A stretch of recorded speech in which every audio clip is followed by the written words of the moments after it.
You're listening to Sox in the Basement, a production of the Broadcast Basement Limited, where every show is 30 minutes of good and comes from a basement bar on the south side of Chicago. Pull up a stool, pour a cold one, and join us right now for Sox in the Basement. Heard everywhere podcasts can be found, and always at soxinthebasement.com. And bellying up to the 9-foot homemade oak bar, pour yourself a cold one. My name is Chris. Ed is on the way in just moments. I have some special guests down here that I'm going to introduce right after I remind you that we are brought to you proudly by Family Waterproofing Solutions, named one of the Southtown's best in 2021 by the Daily Southtown. I guarantee they're getting that again for bowing walls, window wells, foundation and crack repair, concrete raising, which is a foundation issue. That means that something's going wrong. You see the one brick go up and one part go down. The patio's a mess. They can fix that for you without breaking everything up. And the easiest time to do it is right now. Give them a call 24/7 at 708-330-4466. Mention Sox in the Basement. You get money off. See what a difference a family makes at familydry.com. And sitting down here at the 9-foot homemade oak bar, I've got a couple of brothers, their family. I am very excited to be part of Papa Hops this year. Sox in the Basement going to be out there. And I have Tommy and Liam Hopkins down here. How are you guys? How's it going, Chris? Thanks for having us. I love that. Thanks for having us, I Chris. love how professional that you got immediately. Tommy lives 2 doors down from me. I'm not even going to joke about this. I'm not even going to pretend that, like, he's not my neighbor, right? He's like, you should have Sox in the Basement at Papa Hops. I mean, this is a conversation had over beers in the front yard, okay? And now he gets down in front of the microphone and he's like, how are you, Chris? Good to see you. And what's funny is, I don't even know if you're the brains of the operation because your brother seems to run everything, right? No. Okay. No, it's a team effort. So I want to describe this, but I think it's easiest, especially here on Sox in the Basement, because we are a White Sox fan podcast, to let a voice from the past explain Papa Hops a little bit. Take a listen. The neighborhoods of Beverly, Mount Greenwood, and Morgan Park are far from Chicago's iconic skyline and scenic lakefront. These are communities of working-class families where police, officers, firefighters, teachers, and union laborers and others call home. It's an area of big hearts and belly laughs, where neighbors come together to share stories with friends and pray for the sick, make meals for those who are struggling, and shovel snow for the elderly. This is where Tom Hopkins Memorial Foundation began.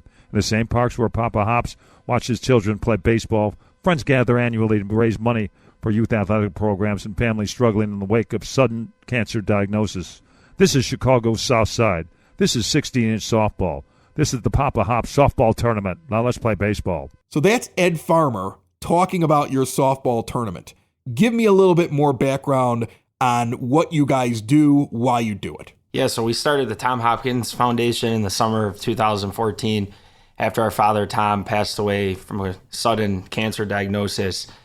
Sports was just something we all grew up on, whether it was baseball, being involved in the community, other athletics, football, basketball. My dad was a big advocate of that to us as children, but also our friends and being involved in the neighborhood. We wanted to host a softball tournament, get the community together, be a little different, do it on a Friday night. And it just took off from day one. And 8 years later, we got 32 teams with 3 different parks, all for a great cause. That's awesome. I think it's a really cool thing. I knew about it before Tommy moved in on the block, okay? And I just always thought it was just kind of just neat, you know? I mean, like, my dad passes away, I'm not giving him anything. Like, you know, I mean, like, I'm taken. I'm hoping there's a couple of bucks in the bank, you know, and I'm going to enjoy his summer cottage. You guys are doing something for a really good cause. And before we go more into it, tell me a little bit about why Ed Farmer, the voice that we heard right there, why was he involved? It seemed like he really cared about it. I mean, like, it didn't seem like he just threw that out there. That sounded like a guy who really cared about it and was probably involved with you guys while he was still around. Yeah, actually, so Ed's a St. Rita alum. We're a fellow alum. Our mother, Margie, she works in the front office at St. Rita. And over the years, Ed would just pop in from time to time in the off season, right before spring training. They head out to Arizona. And he just maintained a good relationship with the school.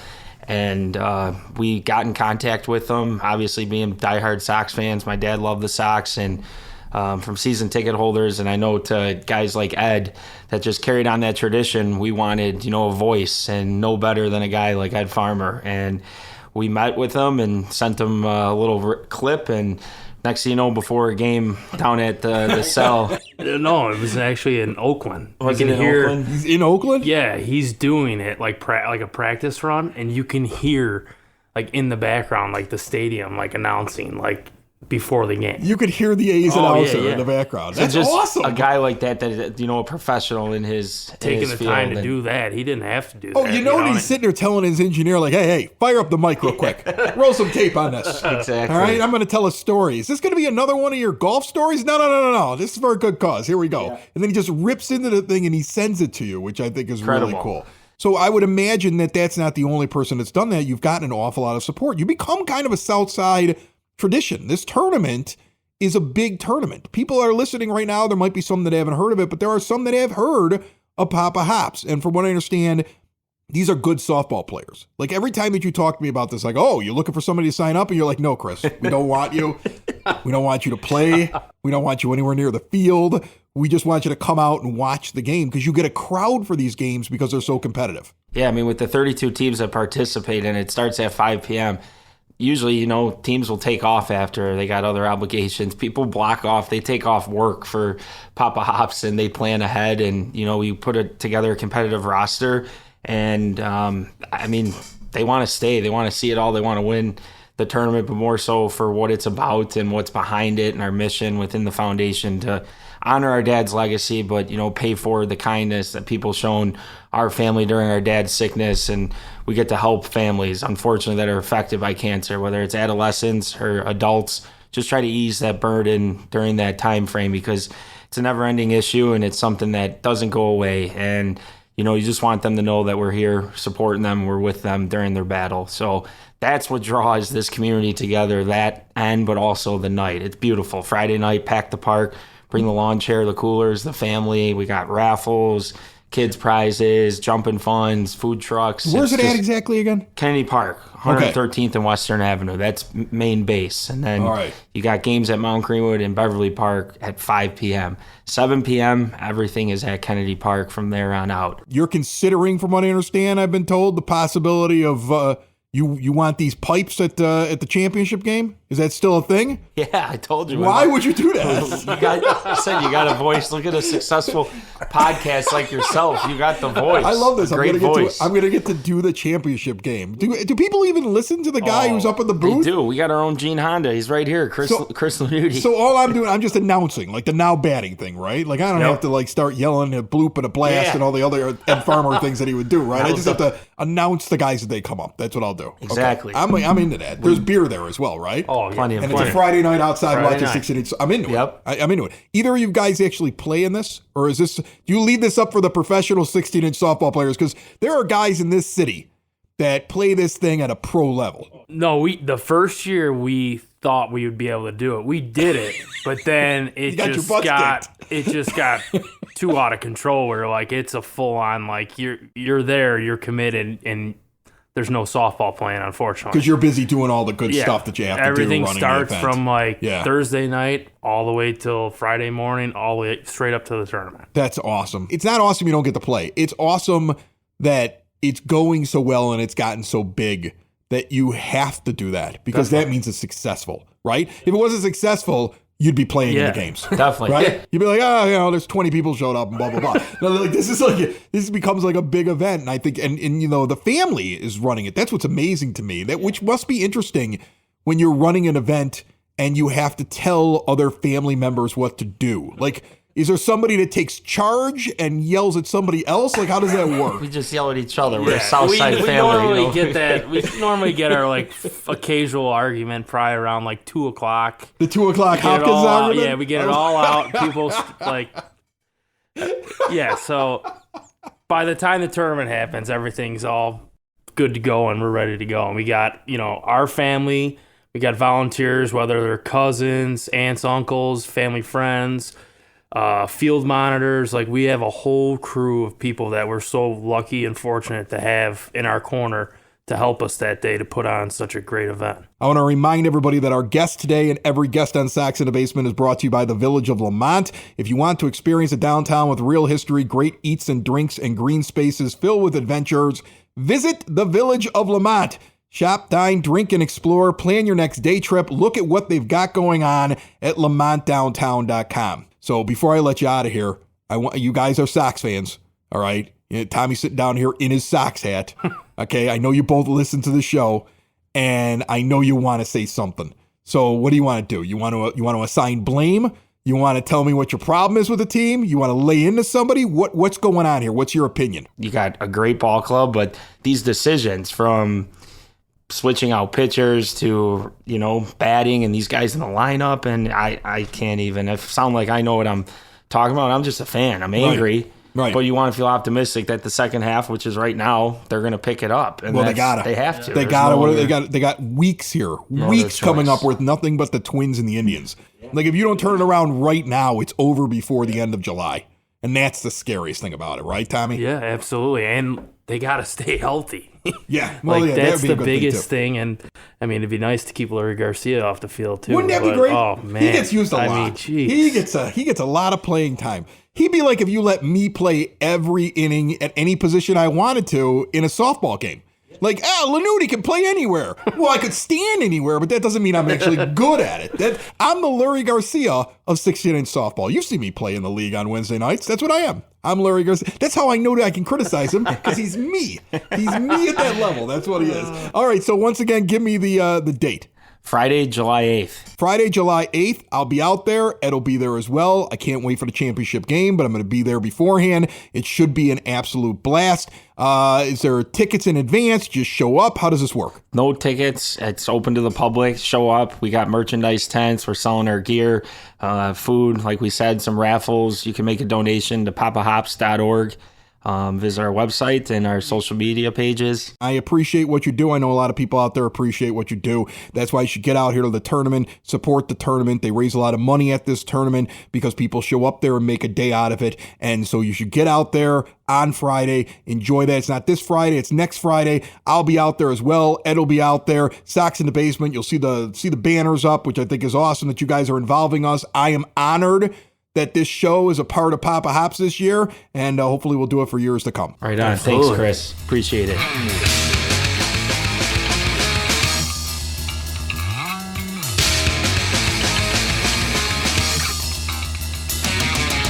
One of the great new supporters of Sox in the Basement, Hyatt Home Medical Equipment, wants to help people stay independent and in their home. Let's say you or a loved one, a fall risk, have a hard time getting in and out of the bathtub. They can retrofit the tub. They can put hand railings around the bathroom. Now you're not worried about a fall. Let's say you have a loved one that's on oxygen and you want to get more than one tank. Insurance covers that. Now you're not lugging a tank up and down stairs and getting refills all the time. Now you're not worried because there's plenty of oxygen on hand. And if you're one of those out there using a CPAP machine, you should see the new technology out there. They have testing rooms on site, a big, beautiful showroom, and they're located right on the south side. From ramps that go into your home to simple diabetes care, get it all at Hyatt Home Medical Equipment. Stop into the showroom today and mention Sox in the Basement and you get a discount. Visit them at 3518 West 95th Street or check them out online right now at hhme.com.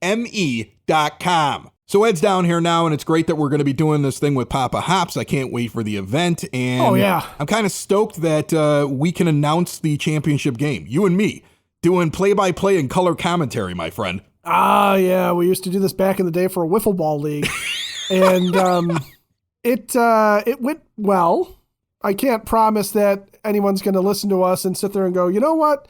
Those two should be on Fox calling the game of the week or, get Sunday Night Baseball, anything like that. But I think we'll have a good time, and I think everybody will have a good time with it. That would be my ultimate job that I would want.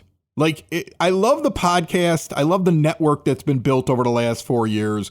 I love all the shows I do on it. Southside Pod, the EP podcast. I love Sox in the Basement. I mean, this is the flagship. This is the one I have the most fun doing because I'm a huge fan of the Chicago White Sox and I get to do it with my buddy Ed here. And I even like when I go and help out my friend in Pittsburgh with his show about the Pirates. I love talking baseball. All that stuff's great. But the one thing that would make me give it all up is if I could be a play-by-play announcer in some single A, double A team someplace, some minor league team.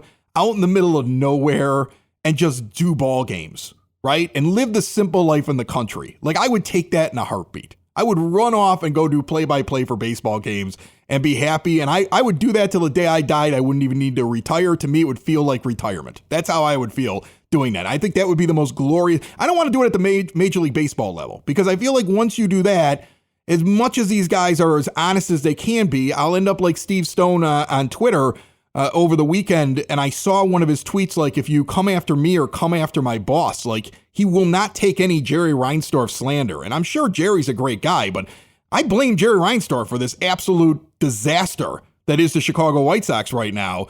But I know that if I start broadcasting for the team or working for an affiliate of the team or something like that, I wouldn't be able to do all the fun stuff that comes along with covering the team. I feel like at a smaller level, yeah, I can't say that the owner's an idiot, but I also don't think that I'd have to, right? Because the games don't mean as much. It's just baseball. Win or lose, it's just baseball. Well, yeah, that's kind of the glory at that level. You can basically be Brockmire, that Hank Azaria show. That's what I want to be. I want to be Brockmire. Yeah. That's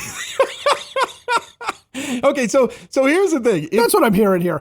But you know what the good news about being a major league broadcaster is? Eventually, they could, for some reason, hire you on as the GM, and then you can take care of whatever business you wanted to walking in. Right, or they can make me the manager. Didn't Bob Brentley move into the managerial role? Move from the Cubs broadcast booth to the Diamondbacks managerial spot. Right, yeah. and he won a World Series. So, I mean, like, for all these people that, like, I get all these people that constantly say, you couldn't do as good as Tony. Yeah, I could. Now, look, Tony was a Hall of Fame manager. I had this conversation with somebody the other day about Tony La Russa, and, he didn't get into the Hall of Fame because he was an idiot, and, how could he have lost all of his baseball knowledge? And my response was, no, Tony La Russa in his heyday, I will give you that. Excellent manager. Very good. And in fact, I apologized for him constantly on this show from the day he was hired. And the guy that used to sit here at the other end of the bar where you're sitting, my friend, our buddy Dave, decided he was never going to come back on Sox in the Basement again and swore off White Sox baseball, which we're fortunate that he did that, because then we got you, and I've always loved the show ever since that you've gotten here. And, well, I appreciate that. And we're fortunate that happened, but he was so angry. And I spent, ever since La Russa was hired, every time he made a misstep, I said, give him a chance.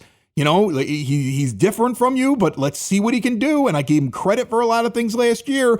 And then I really didn't like his managerial decisions in the postseason.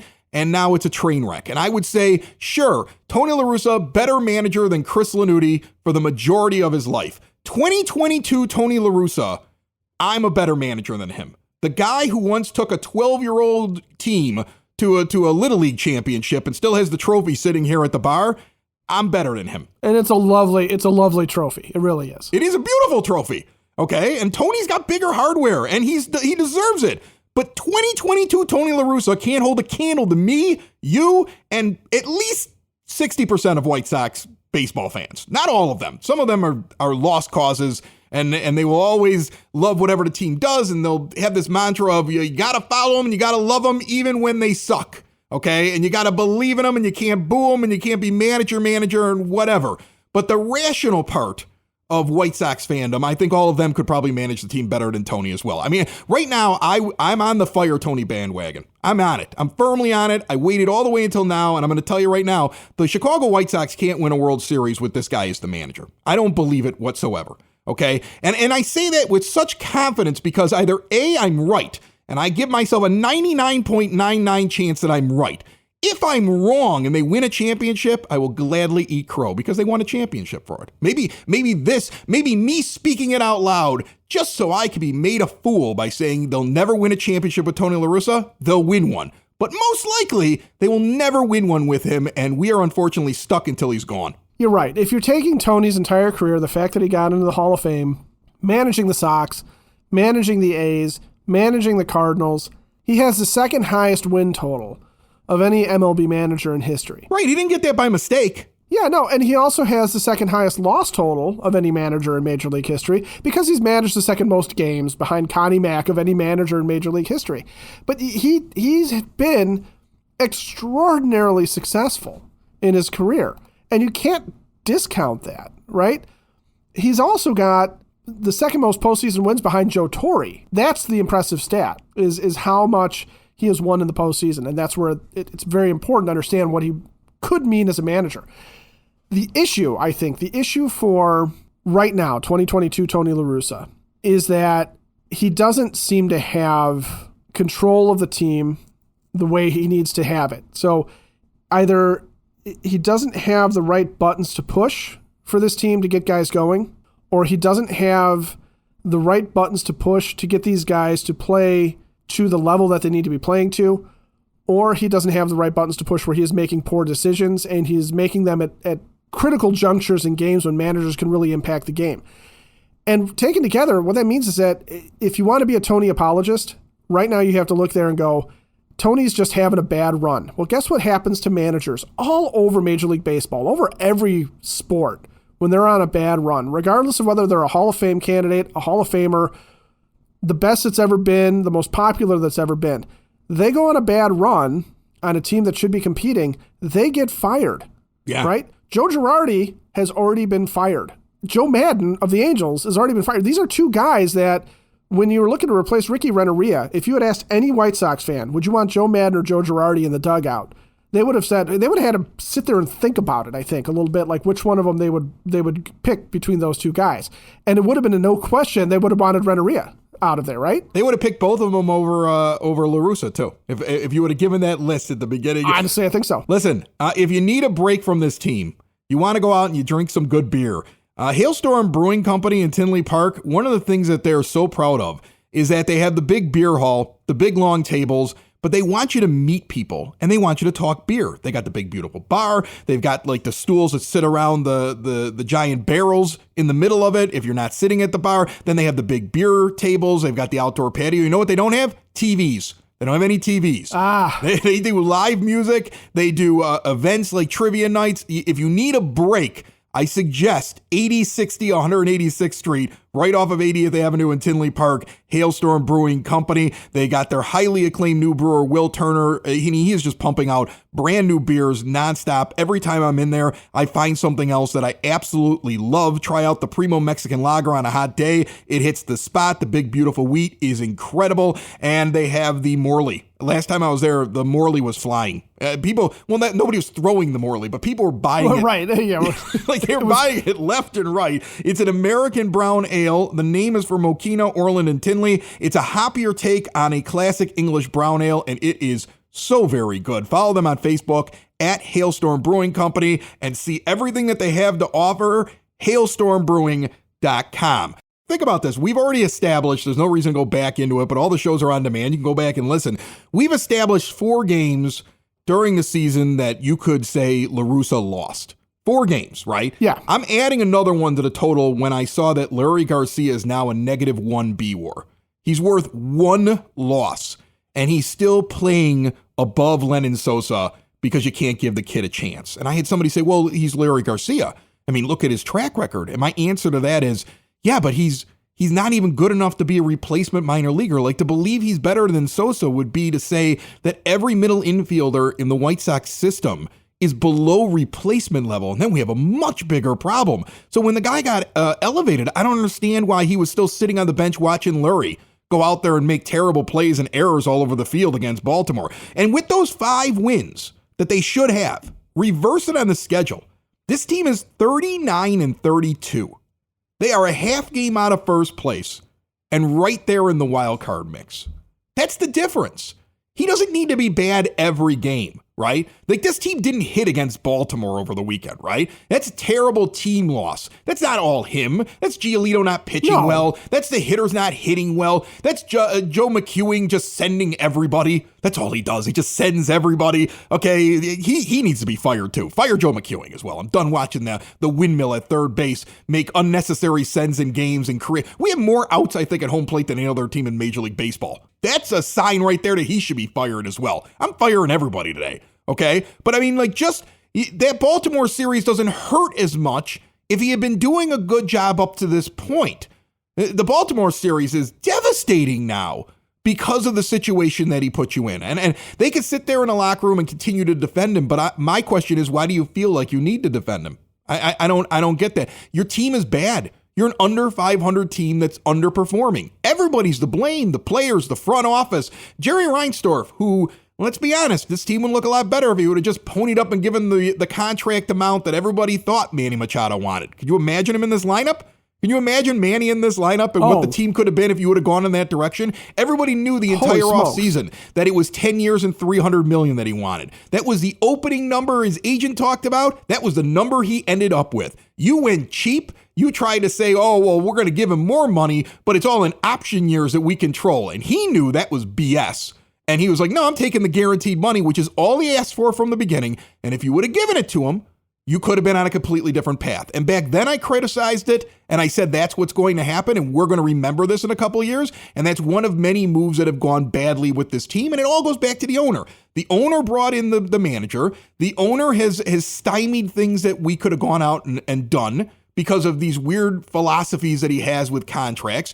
And then the GM, knowing what the owner is like, didn't adjust and do a very good job building a team. We have a very one-dimensional team. We were one-dimensional in the postseason. We're one-dimensional now. So we have a one-dimensional team created by the owner's practices, the general manager unable to completely adjust to them, and a manager that isn't good. And that's a winning combination, and that's why we're under 500. And anybody that sits there and says, like, well, we're only, what are we now? We're 5.5 back as we sit here. It's only 5.5. I mean, that's the Ed Farmer. All we need is a bloop, a blast, a dink, a dunk, another blast, 2 blasts over here, a dink, a dunk, a couple of good games, and we're right back in it, folks. Like, that doesn't really happen very often. Like, I'm just not in the mood for it. I'm not in the mood for people saying that there's no good to firing the manager. There's no good to changing the roster over. Just sit here and hope.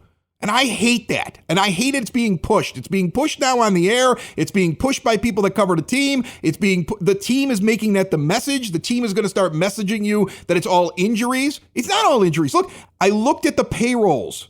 There are an awful lot of teams with the same amount of millions and millions of dollars on their injured reserve right now as the White Sox. The Mets have $76 million on their injured reserve. The Dodgers have $64 million on their injured reserve, plus $35 million on Trevor Bauer. The Yankees have $40 million on their injured reserve. The Padres have $50 million on their injured reserve. The Red Sox have $60 million on their injured reserve, and so do the White Sox. Everybody's got injuries, and everybody's got big money players that are injured. Okay, I don't want to hear that it's just injuries. There are bigger problems to this team. You want to have hope. I'm not gonna sit here and dump on somebody who's an optimist, okay, and who is one of those fans that is going to be optimistic about their team's chances and always have that glimmer of hope that they're going to turn it around and be better somehow, because that is a possibility. Okay, it is a possibility that whatever's going on in Lucas Giolito's head or whatever's going on with his arm, he takes, he goes on the IL or he takes the All-Star break off, comes back refreshed, refocused, and pitches more like what we expect him to. And you don't have his game in the Baltimore series. You don't have the games that he has really cost the Sox with his performance recently. And guys can get healthy, and that's fine. But I think where the hope becomes false, okay, is when fans or whoever is talking about this team and they sit there and they go, think about Larry's history and what he's done in the past, or think about what Josh Harrison's done in the past, or Jose Abreu is just a couple of years removed from that MVP season. If you live in the past, and this goes back to the Tony conversation, if you live in the past with these guys, you're ignoring the current performance. You can't do that, okay? You have to look at what their performance is now and what their performance is likely to be in the future. But the Sox are also not a young team, and that's the thing that I think I'm frustrated with, is that we're coming out of this rebuild, and everyone's talking about, oh, it's this young core. The Sox average age is just a hair under 30 years old. That's not young. That's not young. You want a young team? The Twins, the division-leading Twins, their average age is 27 years old. That's a young team. I had this thought the other day in the shower. It's where I get a lot of my good thoughts, that in the toilet. Well, okay.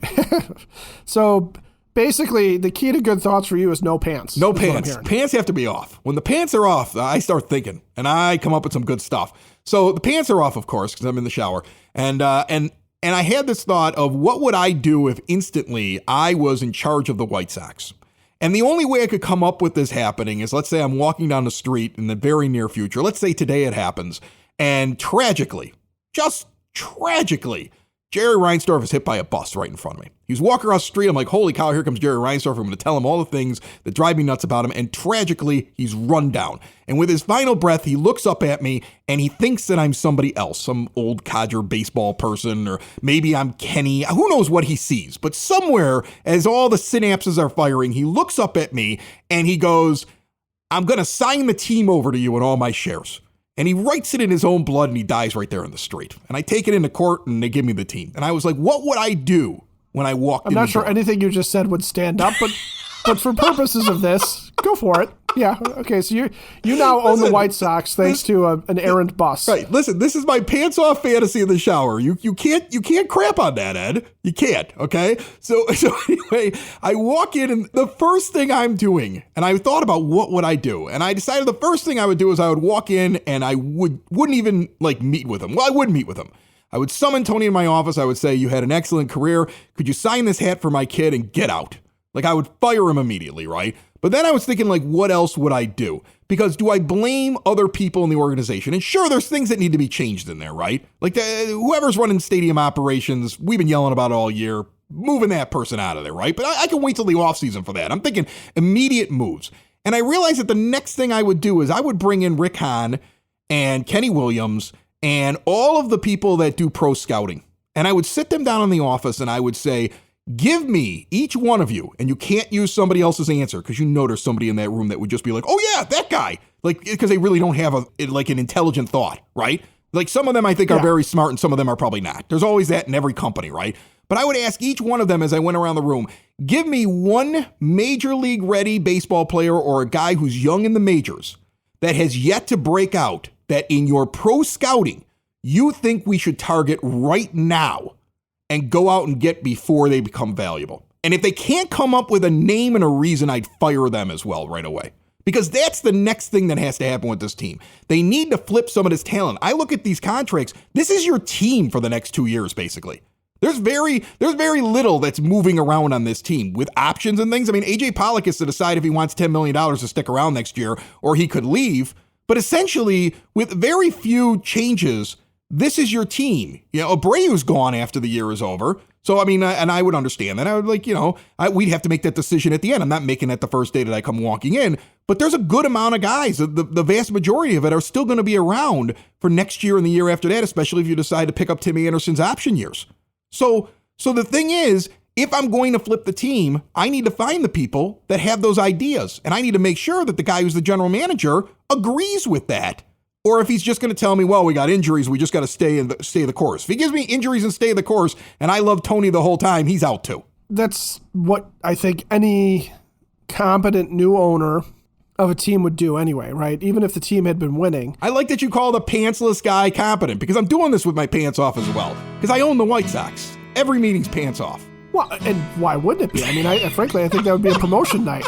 Just do it on a warm night. That's all. Don't do it in April. That's all I would ask. I would just be like, this is how I think. I'm an eccentric owner, and my best ideas come with my pants off. Okay? Look away if it bothers you. Yeah.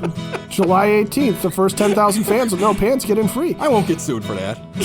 No, not at all. Not even a little bit. Socks in the basement. Socks in the basement. Socks in the basement. Socks in the Basement. Heard everywhere podcasts can be found and always on socksinthebasement.com.